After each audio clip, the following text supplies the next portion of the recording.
Hola, en este teórico vamos a hablar del malestar en la cultura, que es un punto de la unidad 5 del programa. El malestar en la cultura es un texto de Freud del año aproximadamente 1930, o sea, una época avanzada en la teoría freudiana. No me voy a referir solamente al texto. Nuestra idea no es que ustedes puedan saber punto por punto lo que trabaja Freud en ese texto. Sí lo tienen que leer, porque es un texto bastante complejo para un alumno de primer año. Recuerden que en la interpretación de los sueños se inaugura esta posición, este núcleo epistémico, ideológico, que el centro de la vida psíquica es el deseo infantil, sexual, reprimido. Y el sueño es una realización de deseo, que es una realización de deseo. Freud lo plantea en términos de el sentido oculto de los sueños, que es justamente una realización de deseo. No significa que en el sueño el deseo esté hecho, sino realización de deseo implica que pasa a formar parte este sentido oculto de la realidad psíquica del sujeto. En el malestar en la cultura, Freud ya tiene otros elementos, otros conceptos que ha elaborado. En la primera tópica, que corresponde a la interpretación de los sueños, se maneja con consciente, preconsciente, inconsciente. Y en la segunda tópica ya aparece, agregado a la primera tópica, que no desaparece, ello, yo y superyo. Además, plantea una diferencia entre lo que es la pulsión de vida y la pulsión de muerte. A cambio de la primera parte de su obra, donde él plantea un conflicto entre las pulsiones sexuales y pulsiones de conservación, o pulsiones del yo, pulsión de autoconservación. Pulsión de vida, que era pulsión sexual, y pulsión de muerte. No le vamos a preguntar qué es la pulsión, así que a la hora de leerlo tengan en cuenta esta diferencia.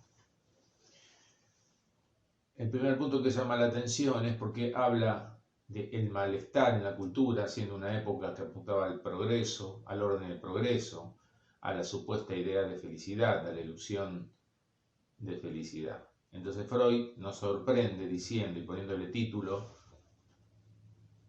el malestar en la cultura, no la felicidad en la cultura. ¿Por qué habrá pensado en este título? Y tener en cuenta fundamentalmente que habla que el malestar está en la cultura. No habla de un malestar en lo biológico, en la célula, en la neurona, sino el malestar puesto en la cultura. ¿Cómo leemos esta idea de cultura, este concepto de cultura? Uno de los puntos que Freud trabaja allí, que recorre todo el texto, es que él habla de una analogía entre los procesos culturales y los procesos psíquicos. O sea que el proceso cultural responde a los mismos mecanismos que los procesos psíquicos. Y ustedes van a ir leyendo que Freud empieza a hablar de algunos procesos culturales, después empieza a hablar de los síntomas neuróticos, habla del yo, del superyo, del ello, de la dinámica, de la tópica y la dinámica y el económico, de estas tres instancias psíquicas, y después luego vuelve a hablar de acontecimientos culturales, de la cultura, o sea, va y viene en relación entre el proceso cultural y el proceso psíquico, en un ida y vuelta que parece que fuera el mismo mecanismo el que da cuenta de ambos procesos. Entonces Freud está tratando de afinar los conceptos de la segunda tópica, yo y superyo, como origen de los síntomas y del malestar. Trata de aportar episteme, trata de articular estos conceptos que son nuevos porque los sigue trabajando, lo articula con lo que van a leer ahí, la pulsión de muerte, y trata de dar cuenta de algunos como dije recién, de algunos acontecimientos y procesos culturales. ¿Por qué tienen, hoy podríamos decir, por qué cultura y proceso psíquico son análogos? ¿En qué son análogos? Porque para nosotros la cultura es una orquesta de políticas del discurso. Y el proceso psíquico, el sujeto, es un efecto, es un elemento, es un término del discurso. O sea, lo que hay en común entre la cultura y el sujeto, que el sujeto es efecto de la cultura, porque es efecto del discurso. Y el discurso es social, el discurso es cultural. Después se singulariza en cada sujeto. Ahora, este sujeto inconsciente de deseo, un deseo que siempre está insatisfecho, que nunca alcanza la satisfacción total, nunca alcanza la completud, nunca, dice Freud en algún momento, que el objeto hallado para satisfacer el deseo no es el objeto buscado. Hay una diferencia entre lo buscado y lo hallado. Tengan en cuenta siempre eso, tanto a nivel subjetivo como a nivel cultural. Las políticas del discurso tratan de anular esa diferencia. Tratan de mantener la ilusión de que la completud, encontrar el objeto total que cubra el deseo totalmente, que lo satisfaga totalmente, es posible. Los distintos modelos sociales apuntan a eso, la logocracia, la tecnocracia y aún inclusive la deseocracia apuntan a una vida posible, a una sociedad posible sin conflicto. En cambio, hay un conflicto primero, que es una lucha entre distintas estancias psíquicas, pero también hay una insatisfacción que hace esta diferencia, que el objeto encontrado no es nunca el objeto buscado. En términos de discurso podemos decir que hay una intencionalidad y hay efectos, pero esta intencionalidad nunca se logra totalmente. Entonces lo que introduce, además del orden deseante, lo que articula el orden deseante, es el orden del malestar. ¿De dónde viene el malestar? Voy a ser extremadamente sintético, pero solamente este video es una guía para que ustedes puedan leer el texto basándose en lo que trabajamos en este video y lo que van a trabajar en los prácticos. Dice Freud que el síntoma es la expresión consciente, la manifestación consciente de algo reprimido, que tiene un sentido oculto, ya sea el sueño, el síntoma tiene un sentido oculto que tiene que ver con el deseo. Y el malestar es la expresión consciente de un sentimiento inconsciente de culpabilidad. Inconsciente significa reprimido. ¿De dónde viene la culpa? ¿Cuál es el origen de la culpa?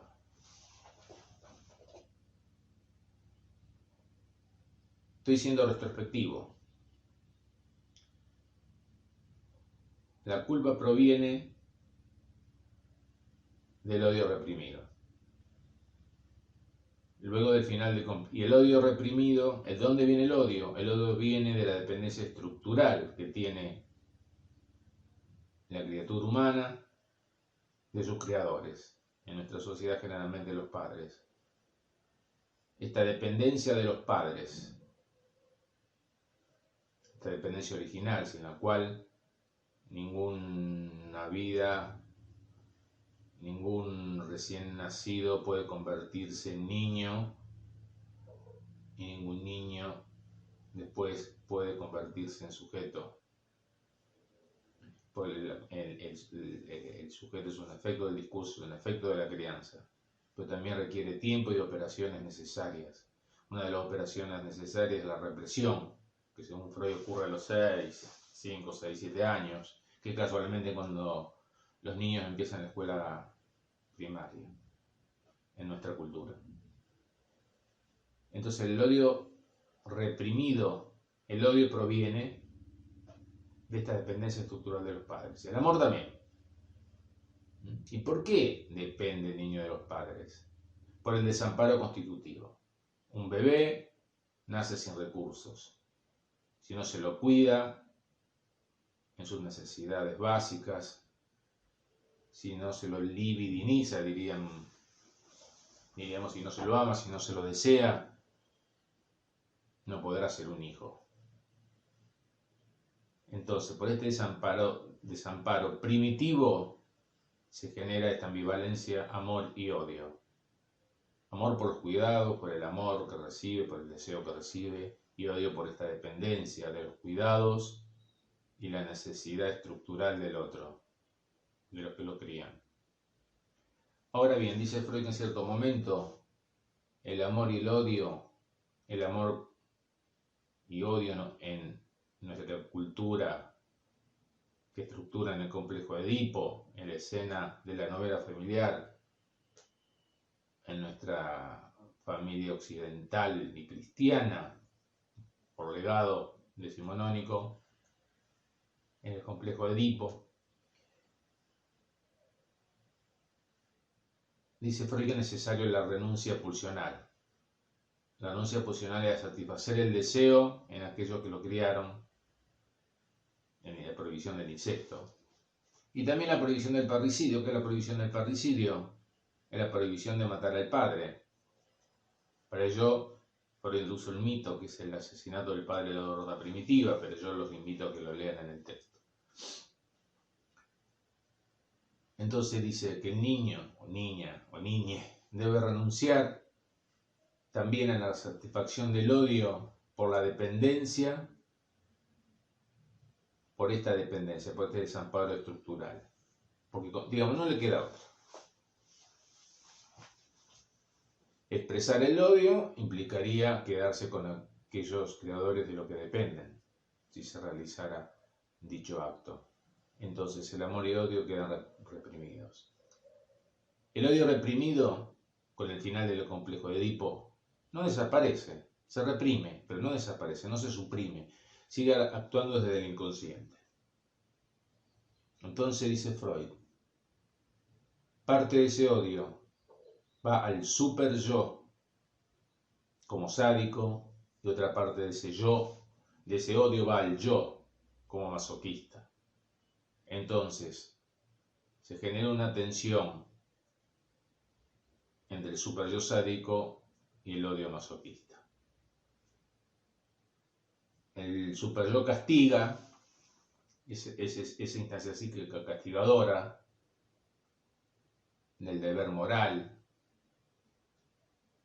que le dice al yo que todo lo que hace está mal, es el orden de los reproches, de la culpa. Ahora, este sentimiento inconsciente este sentimiento de culpabilidad, por este deseo también de odio reprimido, que genera la tensión yo, super yo, esa tensión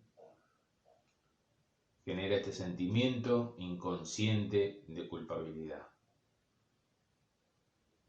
Si hay culpa, más culpa hay, el super yo más rígido es. La culpa deriva de la exigencia del super yo, que son siempre exigencias imposibles de satisfacer.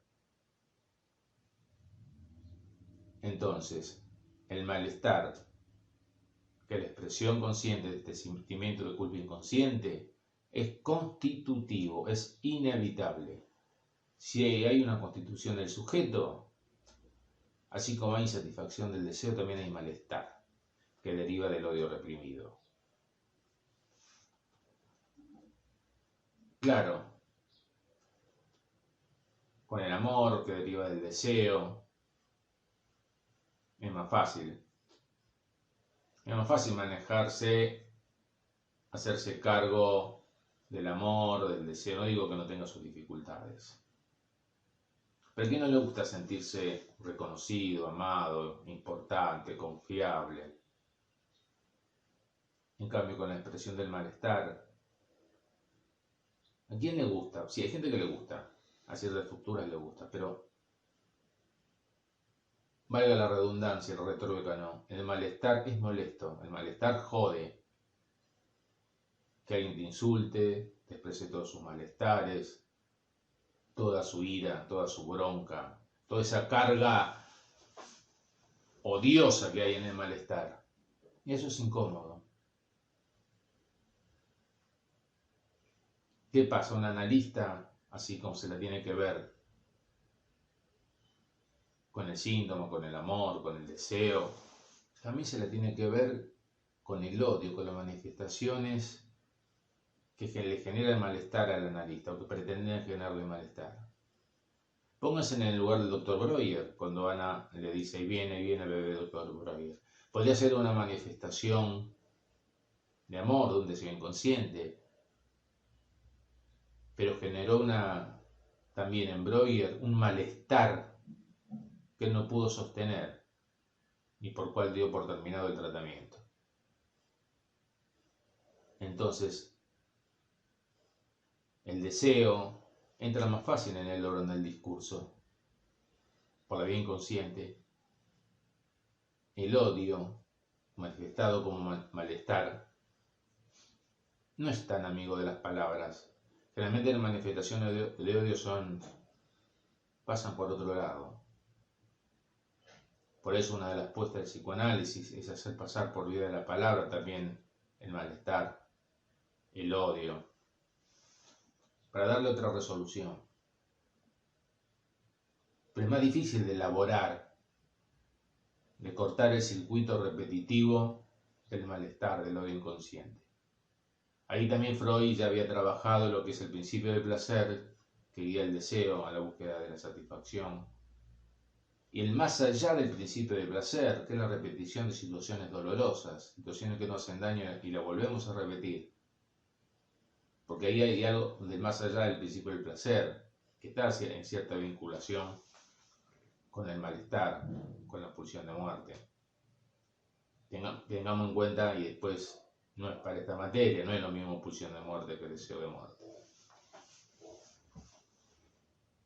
Pero es mucho más complicado trabajar analíticamente, pero es necesario la manifestación del malestar. Es necesario porque es lo que también implica inscribir algo que no se puede terminar de inscribir. El malestar es inevitable, es propio de cada sujeto y es propio de cada cultura. No hay cultura sin malestar. Y entonces, cada política del discurso tiene que hacer algo, tiene que vérselas con ese malestar también. Tiene que tratar de arreglársela con ese malestar. Tomen como ejemplo, en el momento actual, la pandemia, el COVID-19, y todo el malestar que genera, no solamente tener el deseo de estudiar psicología de manera presencial y bueno, ahora lo tenemos que hacer virtual, bueno, algo es algo, digamos, pero igualmente hay una cierta insatisfacción. O tenían el plan de viajar, no sé, a Córdoba, Europa, donde sea, y se frustró el viaje por la suspensión de los vuelos, de los viajes, genera una insatisfacción. Pero también hay un malestar, hay algo que de alguna manera se expresa de distintas maneras. ¿Qué es esto? Sino de estas famosas, de esto que vemos en los noticieros de las marchas anticuarentena, por ejemplo.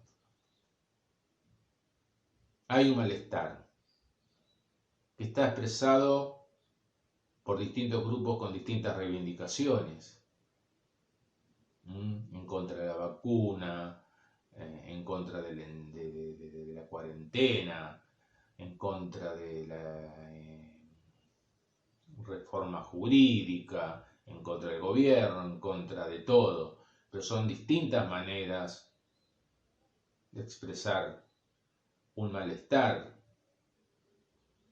de la cual después no, actualmente algunos grupos políticos opositores hacen uso. O sea, son políticas del discurso, la política del discurso que pretende afianzar el neoliberalismo, por ejemplo, hacen un uso que afianza en su ideología del malestar, de este malestar, por ejemplo. Otra política del discurso intenta ser la lectura de esta pandemia, de esta nueva normalidad, como se llama, poder hacer de eso una oportunidad para hacer algo diferente.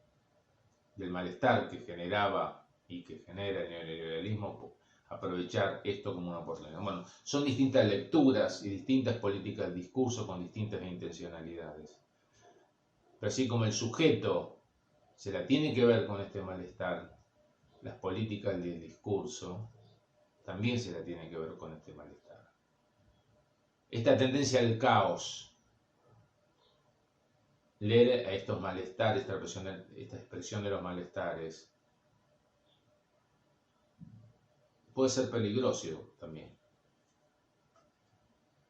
Si no pasa por algún orden de la palabra en el sujeto, si no pasa por algún orden ideológico claro a nivel de las políticas del discurso, el malestar se agranda. El malestar, si no se articula, en términos freudianos sería, si la pulsión de muerte se desarticula de la pulsión de vida, esto tiende a lo peor. Porque se tiende a pensar que la pulsión de muerte es algo malo y la pulsión de vida algo bueno, y no es así. La pulsión de vida es un empuje a la construcción que produce una satisfacción libidinal, a una libidinización. La pulsión de muerte es lo que detiene ese proceso. La pura pulsión de vida, qué bueno, yo tengo pulsión de vida y soy pura pulsión de vida. La pura pulsión de vida conduce a la manía. Y la pura pulsión de muerte conduce a la destrucción. Pero dice Freud que las pulsiones funcionan articuladamente. El problema es cuando esto se desarticula. De un lado o del otro, si actúan desarticuladamente, esto lleva a un caos. Porque la manía es arrasadora y el caos, el desorden, expulsa al sujeto y conduce a lo peor. Entonces, esto es importante para que ustedes puedan analizar cómo la política del discurso, cómo hacen, qué proponen, si proponen algo, o si la propuesta y la intencionalidad es generar más caos, decir que el año que viene no va a haber elecciones, por ejemplo, que las políticas del discurso tienden a sembrar el caos para después sacar algún provecho, porque seguramente con la política del tero, recuerden, el tero canta en un lugar y pone el huevo en el otro. Esto que dijo el expresidente Duhalde. El año que viene no va a haber elecciones, se está militarizando todo. Está gritando ahí, pero ¿cuál es la intencionalidad oculta de todo eso? Bueno, esa respuesta, si a alguno le interesa, la puede buscar. Inclusive todo esto le puede servir a ustedes para el trabajo final. Porque en el trabajo final vamos a tratar de hacer o en los videos finales, y probablemente en el trabajo final vamos a apuntar a una articulación entre las políticas del discurso, la ideología y el malestar, referidas a algún tema de la actualidad, ejemplificada con algún tema de la actualidad. Y ahora, con lo visto que está pasando en este momento, y para ser dulce, ¿no? Realmente. Tienen para trabajar, para investigar, para preguntarse. No le exigimos conclusiones finales, y aparte son imposibles. Le exigimos, sí, no le exigimos, le proponemos una invitación a investigar con los puntos del programa que le hemos transmitido, fundamentalmente política del discurso, ideología y malestar, a trabajar algún tema de la actualidad, recortado. Después le vamos a pasar por escrito la consigna más precisa. pero creo que hay algo a tener en cuenta, ¿no? Que a diferencia de la logocracia, la tecnocracia y la deseocracia,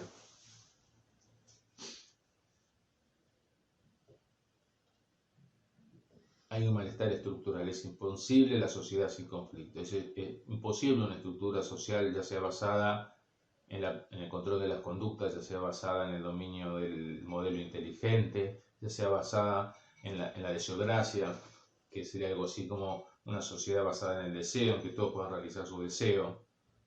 Es imposible. Porque es paradójico que una sociedad donde cada uno pueda realizar sus deseos, si el deseo se realiza, se concreta, desaparece. Terminaría siendo una sociedad no deseante, y aparte la realización total de deseos es imposible, y existe, le digo una vez más, el malestar como un orden estructural. Forma parte de la cultura y del sujeto, porque forma parte del discurso. Un elemento del discurso es el sujeto, pero también hay otro elemento del discurso que es una falta constitutiva, un objeto, un agujero, digamos, para decirlo de una manera más simpática, donde todo no se puede. Hay una imposibilidad. No hay una imposibilidad de decirlo todo, de la satisfacción total, del amor completo y del goce absoluto. Son imposibles. Bueno, habría mucho más para decir de esto. Lo podemos seguir trabajando en los otros videos que vienen. Síganlo trabajando en los prácticos, lean y relean el texto. No tienen que saber todo, sino es una invitación a que este texto lo haga leer. Bueno, muchas gracias.